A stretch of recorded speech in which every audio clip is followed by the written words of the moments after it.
आज बुलढाण्यामध्ये एका मार्बलच्या दुकानामध्ये आलो होतो बघा. आणि मार्बलच्या दुकानामध्ये आल्यावर मार्बल स्टाईल वगैरे सगळ्या गोष्टी तर भेटतातच, हे सगळ्यांना माहिती. पण आज मला इथं काहीतरी नवीन पाहायला मिळालं आणि मला म्हणजे उत्साह वाटला. तर हा व्हिडिओ सगळा तुमच्या सर्वांसाठी आहे. जर तुम्हीसुद्धा तुमच्या कोणावर प्रेम करत असाल आणि आता ते सध्या हयात नाही आहे, तर त्यांच्या आठवणीमध्ये फोटो तर आपण सर्व लावतोच घरामध्ये, पण अशा प्रकारची मूर्ती आपण बनवू शकतो. हे बघा, तुम्हाला दाखवतो मी.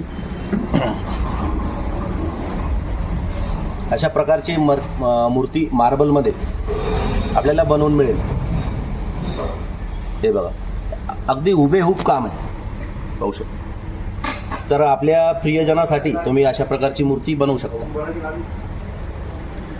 बघा, काहीतरी नवीन पाहायला मिळालं तुम्हाला आणि मला म्हणजे विशेष वाटलं त्या मूर्तीमध्ये, म्हणून हा व्हिडिओ तुमच्यासाठी. तर तुम्हाला जर अशी मूर्ती जर बनवायची असेल तर कमेंट करा आणि या दुकानचा ॲड्रेस मी आपल्या खाली कमेंट बॉक्समध्ये देतो. ज्याला कोणाला आवश्यकता वाटली ते मला कमेंट करा.